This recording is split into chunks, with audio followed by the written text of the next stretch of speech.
अस्सलाम वालेकुम। आज अजोका पॉडकास्ट के एक और एपिसोड के साथ मैं आपकी मेज़बान फ़िज़ा जमाल हाज़िर हूँ। आज हमारे साथ जो मेहमान हैं उनका भी अजोका के साथ बहुत पुराना और बहुत गहरा ताल्लुक़ है।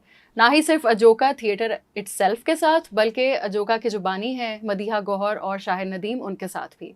अजोका पॉडकास्ट की जो सीरीज़ है वो हमने अजोका के 40 साल मुकम्मल होने पर शुरू की है और ये हमारे लिए एक बहुत बड़ा कह लें, it's such an achievement for us that we decided to, lock it with an Ajoka podcast, जहाँ पे हम अजोका के सारे नए पुराने हर एक बंदे से आपको मिलवाएं, हर एक मेहमान से आपको मिलवाएं और फिर वो अपने मुंह ही अपनी कहानी बताएं कि उनका अजोका के साथ क्या ताल्लुक़ था, कैसे काम शुरू किया और आज उनका अजोका के साथ क्या सेंटिमेंट्स हैं। आज जो हमारे पास मेहमान है उनका नाम है समिया मुमताज़ और समिया मुमताज़ अजोका से ही उनका एक्टिंग के करियर का आगाज़ हुआ था और आज तक ये अजोका के प्लेज़ में काम करती हैं, ड्रामेटिक रीडिंग्स में काम करती हैं and she is a very special friend of Ajoka. Welcome Samiya Mumtaz. Thank you. I'm guessing the heat has really It's sapping everybody's energy, but बताइए।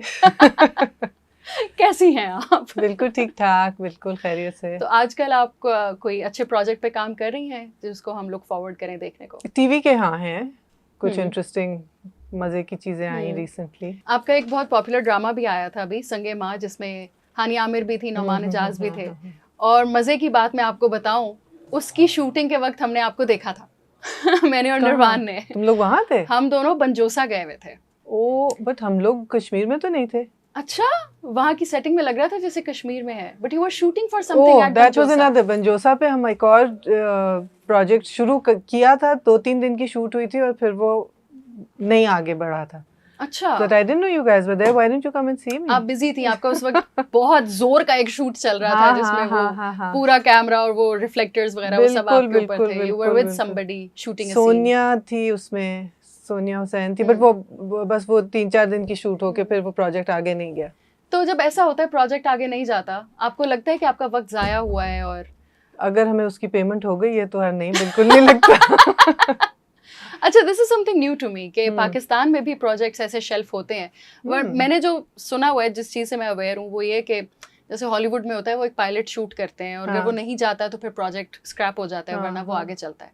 तो यहाँ भी ऐसे होता है? नहीं, अब तो नहीं होता, पहले होता था पीटीवी के ज़माने में, लेकिन अब वेब सीरीज़ वगैरह में कभी कभार हो जाता है कि आपको पायलट शूट करके अलग से देना पड़ता है, बट सीरियल्स में तो नहीं। ये बहुत कम होता है कि काम शुरू होने के बाद शेल्फ कर दिया जाए, but other factors come in. तो जब आपको कोई स्क्रिप्ट आता है, आप उसमें पहली चीज़ क्या देखती हैं which connects you to the story? How women have been portrayed most of all, and also अगर कोई भी किसी भी ग्रुप, माइनॉरिटी, मेजॉरिटी, किसी भी इंटरेस्ट ग्रुप को अजीब नज़र से या डिस्क्रिमिनेटरी नज़र से देखते हैं तो वो नहीं फिर मैं करती।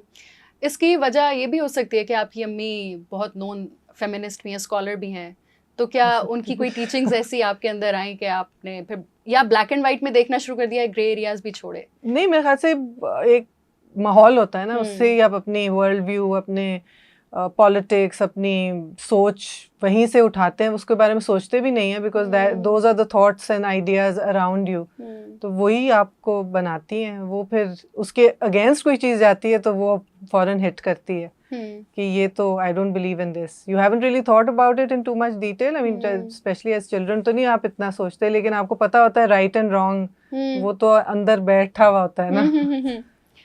आजकल के जो टीवी ड्रामाज आ रहे हैं उसमें ये निर्वाण और मैं देखती हूँ TV dramas, it's like a guilty pleasure of mine, that's how I would say. अच्छा, तो उसमें जो एक चीज़ हम दोनों ने नोटिस की वो ये थी कि जो औरत दिखाते हैं ना, जो काम पे जाती है और इंडिपेंडेंट सोच रखती है, जो जल्दी शादी नहीं करना चाहती, probably has a love interest as well, she's always shown as a bad character and that woman is shown as the nice character जो 17 साल की उम्र में शादी भी कर लेगी, कज़न से ही कर लेगी चलो, और घर पे रहेगी, बदतमीजियाँ सहेगी, ये वो।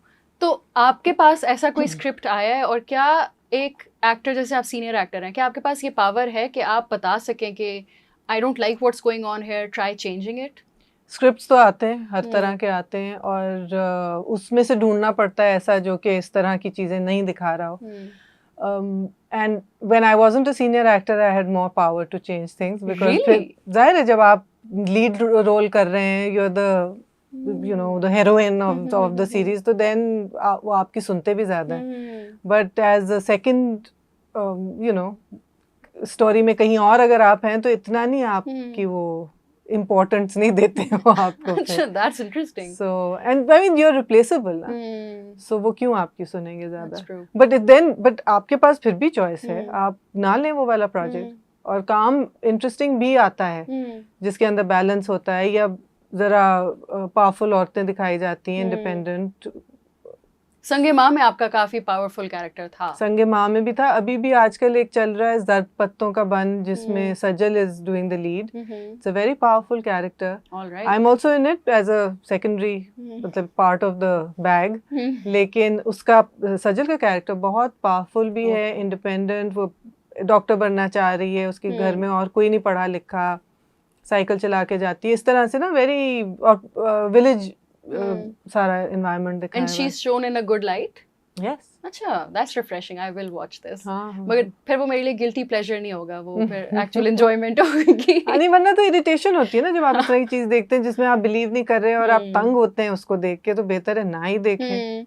वो बाकायदा अच्छा, एक तो ये है कि उस चीज़ पे मजीद ठप्पा लगाने के लिए कि ये लड़की बुरी है, या चलो बंदा भी है, बंदा भी बुरा है, वो एक पीछे ना एक मीसना सा म्यूजिक चलता है. अच्छा. वो जब भी स्क्रीन पे आए, कमरे में एंटर हो, पीछे एक टाइप म्यूजिक बजता है कि आपको पहले ही नफरत होने लग जाए कि ये तो कोई बुरी एनर्जी आ रही है कमरे में. अच्छा, मैं तो बिल्कुल नहीं देखती इसलिए मुझे ये नहीं पता. शूट तक मुझे पता होता है, पीछे उन्होंने म्यूजिक क्या लगाया ये नहीं पता. आप अपने ड्रामे भी नहीं देखती? नहीं. वजह? स्टोरी तो पता ही होती है, फिर क्या देखना. आप अपने कैरेक्टर रिसर्च के लिए और कोई ड्रामे देखती हैं या? नहीं, पढ़ती हूँ कैरेक्टर्स को, बेहतर उनकी साइकोलॉजी के अंदर घुसने के लिए पढ़ती हूँ, और लोगों से मिलती हूँ जो उस तरह के बैकग्राउंड से हों. इंटरेस्टिंग.